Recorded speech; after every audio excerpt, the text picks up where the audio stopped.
For someone who doesn't know anything about watches, when I look at the Yohan Black, which by the way, I'm not saying I'm not buying it today. I think I came in here with a, like I'm not going to. I just said my ape situation is not good. We haven't even gone to the fun I have other crypto, okay? And there is a reasonable thesis for me to change from Bitcoin to a Richard Mille, at least periodically, because it is my belief at the moment, Bitcoin isn't having that heyday anytime soon. What the? It's titanium. Crazy. Full titanium. So it's a super light watch. It feels like nothing on your wrist at all. It's a beautiful watch, eh? Stunning. One. And I know that that one is a lot more expensive than I thought it was going to be. And is it because of the titanium and the rarity, or a mixture? What? Well, you have to remember, AP is making 40,000 watches a year, right? 40, sometimes 50,000. They've made 50 of them total. That's it. Okay, and then done. Done. And green right now is like super hot, and AP makes an amazing tourbillon, so it has like a lot going for it.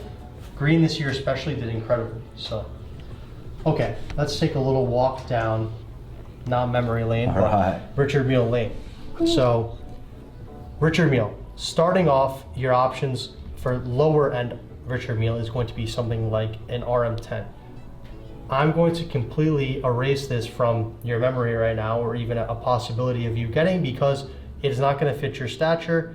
Also, as far as investment grade, you're still going to be in that plus or minus 10%.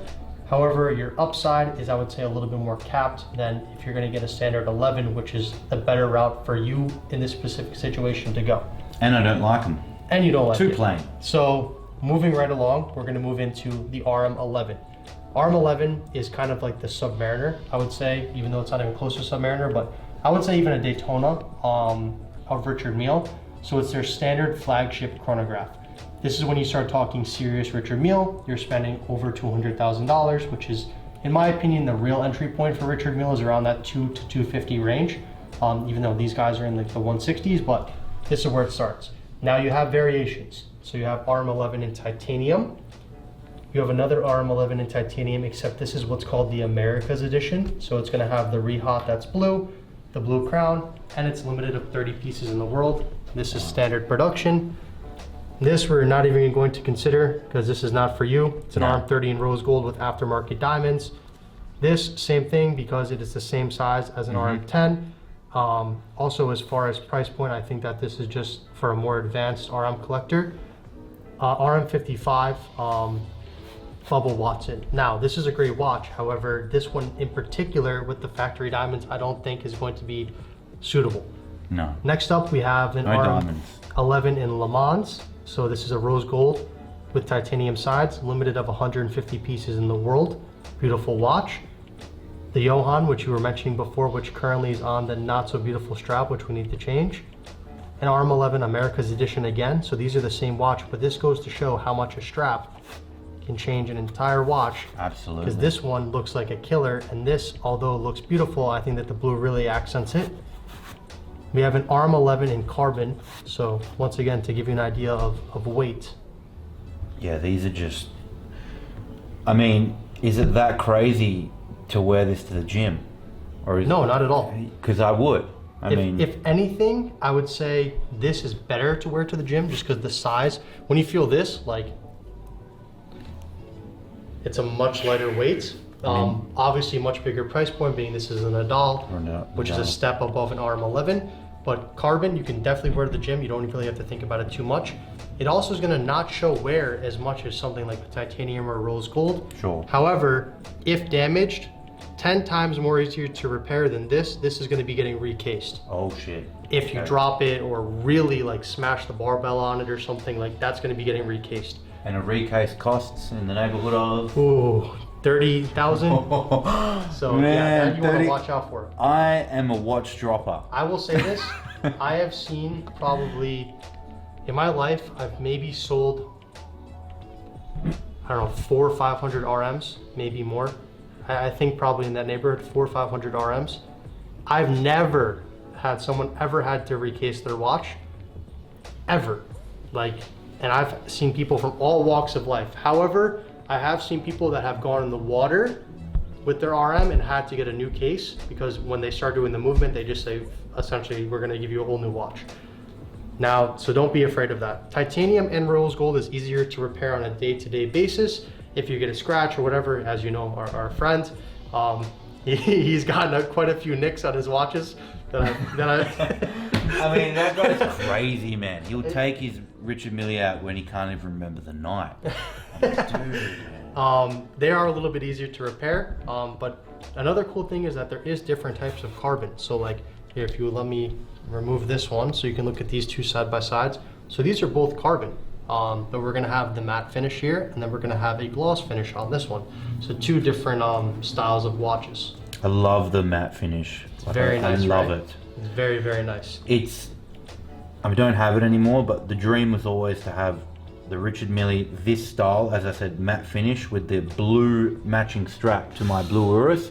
That's a vibe. That's beautiful. That's a vibe. That's because beautiful. it's a sport vibe, you know. It's an amazing vibe. Yeah. This is a tough decision. I mean,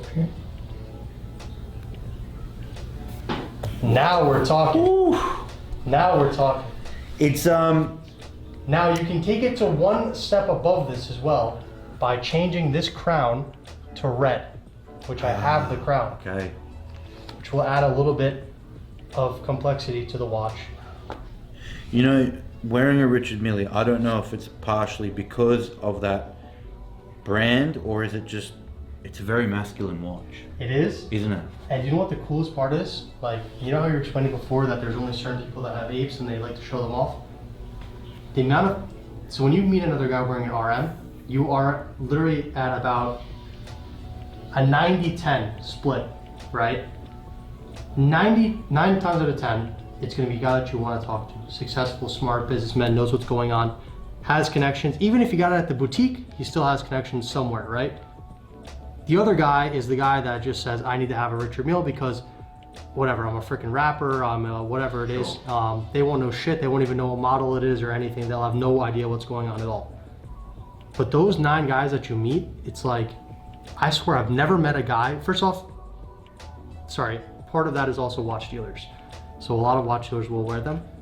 But those 9 guys that you meet wearing it, like, I've met so many people wearing an RM, I've never ran into someone that I'm like, I hate that guy. Except for that one case. That's like either an asshole or whatever. But those other 9 are great people. Like really sophisticated people. It's almost an entry into some sort of club, in a way, isn't it? And that's what he wanted. He wants RM to be the Billionaire Boys Club. He's right now trying to raise his point of sale to be over 500,000 because he doesn't want a doctor or a banker or a lawyer to be able to save up. Let's say they make $250,000 a year. They save up for 3, 4, 5 years and they go buy an RM in the secondary market. He doesn't want that guy. He wants the guy that comes in, writes a check for $1 million, does not even think twice about it, and that's the entry to his club. That's what he wants. And he's working on it. This is a sick watch. I suppose I'm getting a Richard Mille today, by the way. Just not wasting your time. No. I knew when it got on my wrist, I was talking to old mate, and he was like, once you go in there, bro, and you put it on your wrist, he's like, you're gonna get it. I was like, oh, I'll just have a look.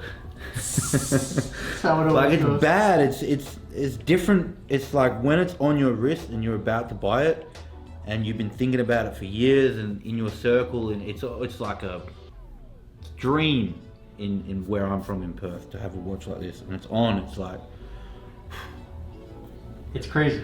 It's almost. It goes with your style though. Like I'm not even just saying that. It goes with your style. So I'm much. sporty. I don't wear shirts and whatnot, you know. So I have a lot of use for this. Yes. I love my AP because I love it, but I wear the sub more. Yes. Because it's just a bit more sporty.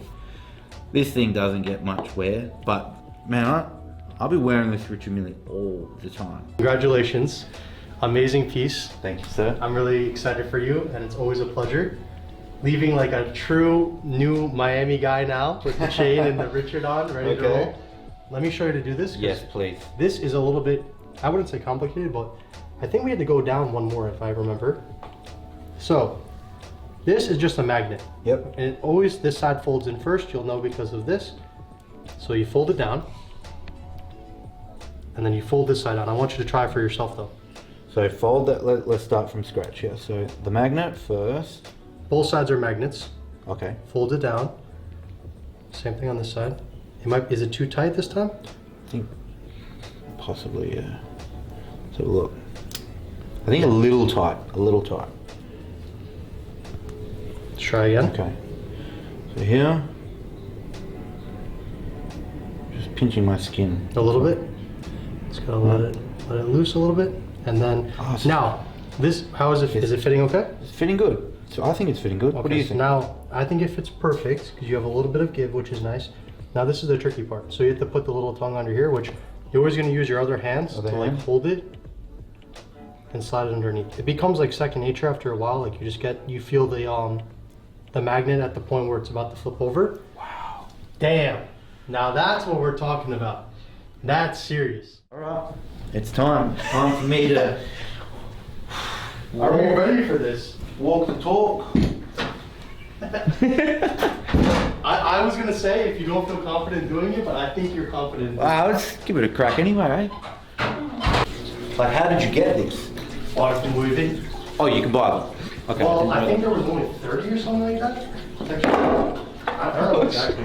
Right, now you can. If You have wanna- enough space? Yeah, I mean, I'm gonna need a few shots, I think, because the trucks are really loose. No problem. Some people like loose trucks, but I never did, and I think it's because of my weight, right? So just, yeah, like maybe I'll need a few turns, but I'm gonna go for the 180 flip. Woo! I'll get it right.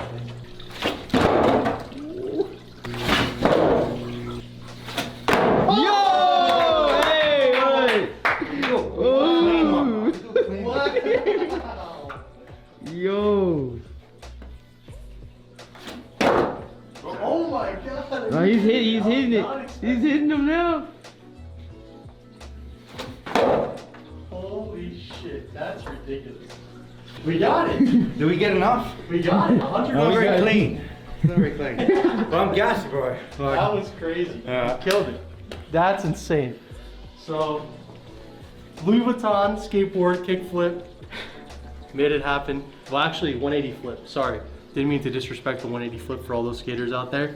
Crazy. So, I told you we'd find use for this in the office. So freaking crazy. Imagine you hit the streets with this thing. What people are gonna say. You see someone riding up at the skate park, like with this thing on, like rocking it. So ridiculous.